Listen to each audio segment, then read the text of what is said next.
नमस्कार, आप देख रहे हैं हल्ला बोल टीवी। मैं हूं नितेश तिवारी। बांकीपुर उपचुनाव में प्रशांत किशोर ऐसा लग रहा था कि चुनाव जीत जाएंगे, लेकिन जीती हुई बाजी एक गलती की वजह से अब हार की तरफ जा रहा है। क्या है पूरा प्रकरण, हमें बताएंगे हल्ला बोल टीवी के editor in chief Deepak Sharma. देखिए, जैसा कि नितेश कह रहे हैं, यह लगने लगा था कि बांकीपुर में प्रशांत किशोर बीजेपी पर भारी पड़ जाएंगे जी, और बीजेपी को चुनाव हरा देंगे, वहां से चुनाव रचकर इतिहास रच देंगे। लेकिन अब एक बार फिर भारतीय जनता पार्टी प्रशांत किशोर पर बहुत ज़्यादा भारी होती दिख रही है और इसकी वजह प्रशांत किशोर खुद हैं। जी, प्रशांत किशोर को जनता ने पसंद किया बांकीपुर में, वो जिधर भी गए लोगों ने उनकी बात सुनी। लेकिन अब जब 4 दिन का वक्त बचा है, 5 दिन का, तब 5 दिन पहले गलती दिख रही है। प्रशांत किशोर जातिवाद के दलदल में फंस रहे हैं। प्रशांत किशोर जब बिहार आए थे तो उन्होंने क्या नारा दिया था? उन्होंने कहा था कि वे जनसुराज पार्टी बना रहे हैं। जब वे जदयू से अलग होकर पदयात्रा करने के बाद उन्होंने पार्टी बनाई तो उन्होंने कहा कि वे एक पार्टी बना रहे हैं जो हर जाति की पार्टी होगी। ब्राह्मणों की भी पार्टी होगी, भूमिहारों की भी पार्टी होगी, यादवों की भी पार्टी होगी, मुसलमानों की भी पार्टी होगी, दलितों की भी पार्टी होगी, क्रिश्चियंस की भी पार्टी होगी, पारसी की भी पार्टी होगी। वो दिख नहीं रहा है। प्रशांत किशोर 1-2 जातियों में घिर रहे हैं और ये उनको बर्बाद कर देगा। अगर प्रशांत किशोर ने इसको तुरंत ठीक नहीं किया तो बांकीपुर चुनाव बड़े मत से हार जाएंगे प्रशांत किशोर। और जो जनता का भरोसा उनकी तरफ बनने लगा था, वो भरोसा नया भरोसा है, अभी अभी बना भरोसा है। बांकीपुर में कोई जनसुराज का बेस नहीं था, आधार नहीं था। जनता का नया भरोसा है, जनता ने सुनना शुरू कर दिया। लेकिन वो भरोसा दरकने लगा है क्योंकि प्रशांत किशोर 1-2 जातियों के नेता बन रहे हैं। प्रशांत किशोर हर जाति धर्म के नेता बनने की बात कर रहे थे। प्रशांत किशोर कह रहे थे कि हमारी पार्टी जनसुराज सिर्फ सवर्णों की पार्टी नहीं होगी, सिर्फ दलितों की पार्टी नहीं होगी, सिर्फ मुसलमानों की पार्टी नहीं होगी, सिर्फ हिंदुओं की पार्टी नहीं होगी। ये पार्टी जनसुराज पार्टी मेरी एक ऐसी पार्टी होगी जो अम्ब्रेला पार्टी होगी, जिसमें हर जाति धर्म के लोग इसमें पूरे सम्मान के साथ रहेंगे। लेकिन ऐसा हो नहीं रहा है। प्रशांत किशोर का जो चुनाव प्रचार है, उनके आसपास के जो लोग हैं और जो जिनसे प्रशांत किशोर गाइड हो रहे हैं, वो 1-2 जाति के लोग हैं और इसको जनता नोटिस कर रही है। और सबसे बड़ी बात है कि जिस जाति के लोगों को वो इतना महत्व दे रहे हैं, वो भी उनको वोट नहीं देगा, वो जाति भी उनको वोट नहीं देगी, क्योंकि उस जाति को लग रहा है कि इनके साथ हम ही और कोई नहीं है। तो प्रशांत किशोर जो मैसेज देने की कोशिश कर रहे थे कि वो हर जाति के नेता हैं, हर जाति की बात उठाएंगे, मजबूत होंगे, तो वो भरोसा दरकने लगा है।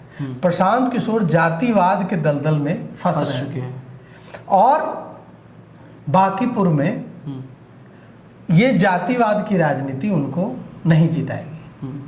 अब प्रशांत किशोर सवर्णों के भी नेता नहीं बन पा रहे हैं। कहाँ वो दलितों के नेता बनने की बात कर रहे थे, कहाँ वे मुसलमानों के नेता बनने की बात कर रहे थे। दलित और मुसलमानों की तो बात छोड़िए, वे सवर्णों के अगड़ी जातियों के भी नेता नहीं बन पा रहे हैं। उस अगड़ी जातियों में भी वे कुछ जातियों से घिर के रह गए हैं, एक से 2 जातियों से घिर के रह गए हैं। और ये प्रशांत किशोर के पूरे राजनीतिक करियर को बिहार में बर्बाद कर देगा। सिर्फ बांकीपुर नहीं हारेंगे, पूरा उनका राजनीतिक करियर खत्म हो जाएगा। जिसने भी ये कोशिश की बिहार में, उसका राजनीतिक करियर खत्म हो गया। प्रशांत किशोर को अगर ये शुरुआत में अगर ये लगा होगा कि सवर्णों की आबादी वहाँ बांकीपुर में बहुत है, सवर्ण बहुल सीट है, वहाँ अगर सवर्ण उनके पक्ष में वोट कर देंगे तो जीत जाएंगे, ऐसा लगा होगा। उसके बाद उन्होंने रणनीति बनाई होगी, तो सवर्णों के भी तो नेता नहीं बन पा रहे हैं वो। मैं कल प्रशांत किशोर के साथ गया था उनकी पदयात्रा में जी। वहां पदयात्रा में जो भीड़ जुटी, वो भीड़ से मैं हैरान रह गया। बहुत अच्छी भीड़, फूलों की बारिश, जय बिहार जय जय बिहार के नारे, जोश। वार्ड नंबर 19 के राजपुताना कोई मोहल्ला है, उसमें मैं गया था।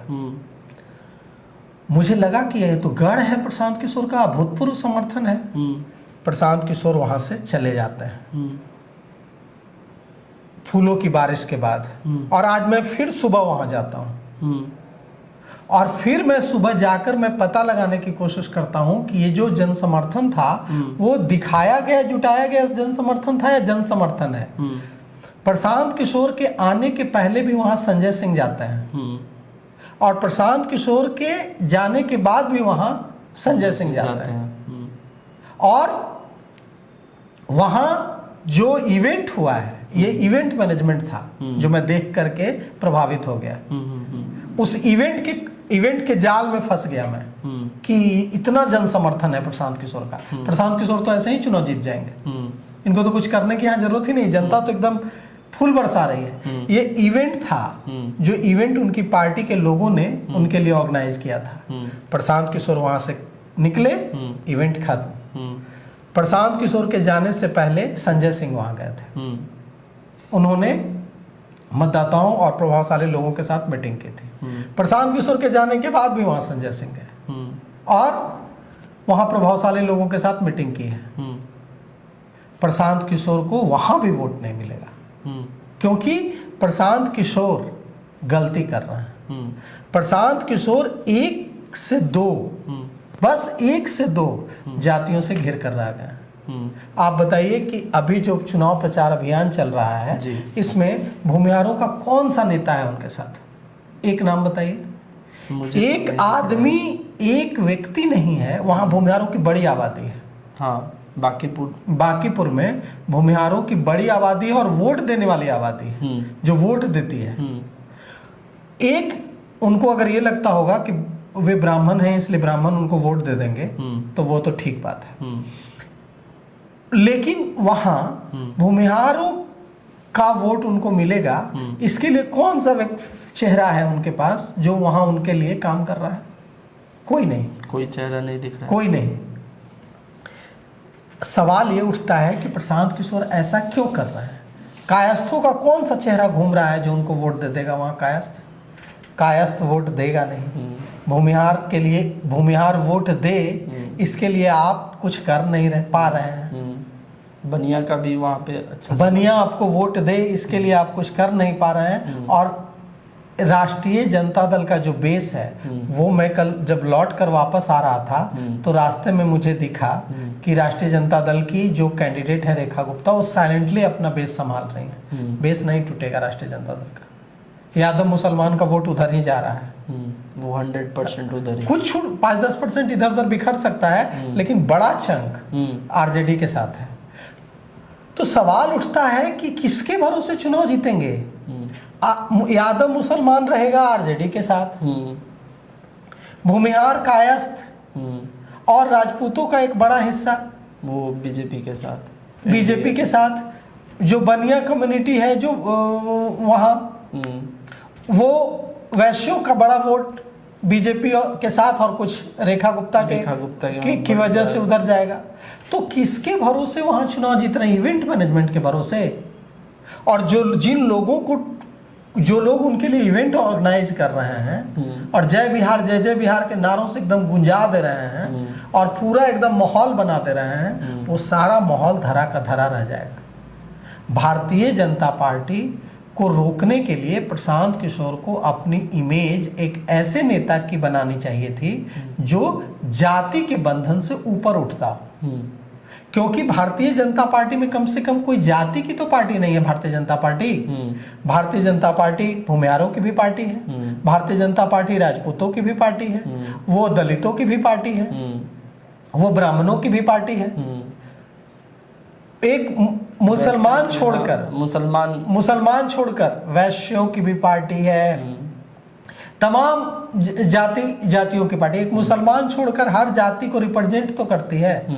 प्रशांत किशोर तो अपने राजनीतिक करियर की शुरुआत में ही जातीय होता दिख रहा है।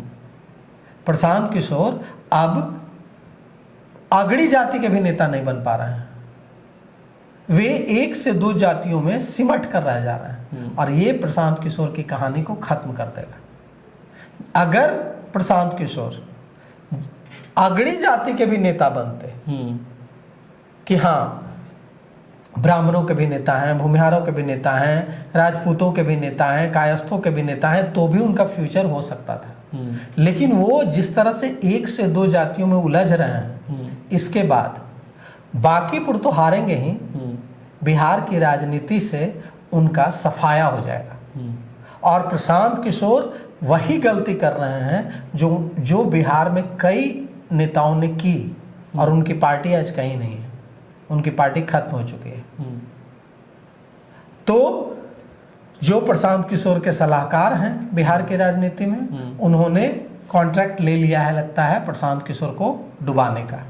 प्रशांत किशोर, मुझे जो उनके साथ घूमकर समझ में आया कि ये जो जय जय बिहार के नारे हैं, ये जो फूलों की बारिश है, ये जो इवेंट मैनेजमेंट है, ये वोट में तब्दील नहीं होगा। ये इवेंट मैनेजमेंट पैसे खर्च करके फूलों की बारिश कराने वाला इवेंट मैनेजमेंट है। प्रशांत किशोर जिस तरह से पुरानी गलती दोहरा रहे हैं, जो 2025 में जो, अगर वो भी दोहराते तो भी बांकीपुर जीत जाते, उतनी ही गलती दोहराते जो 2025 में किए थे तो भी जीत जाते। लेकिन जातिवादी जिस तरह से होने का आरोप लगने लगा है बांकीपुर में, कि वो 1 से 2 जातियों से घिर गए हैं, इन 2 जातियों के अलावा और किसी जाति की एंट्री नहीं हो पा रही है उन तक, वो उन पर आरोप लग रहा है जातिवादी होने का, पक्षपात करने का, उनके हर फैसले में जातिवाद की बू आ रही है। तो अगर प्रशांत किशोर जातिवादी हो रहे हैं, जातिवादी राजनीति की ओर जा रहे हैं, तो प्रशांत किशोर का बिहार में कोई भविष्य नहीं है, और प्रशांत किशोर बड़े मार्जिन से बांकीपुर विधानसभा उपचुनाव हार जाएंगे। तो आपको क्या लगता है, इस बार बांकीपुर उपचुनाव में प्रशांत किशोर की क्या स्थिति होगी? आप हमें कमेंट करके बताइए, और तमाम अपडेट के लिए बने रहिए हल्ला बोल टीवी के साथ। शुक्रिया।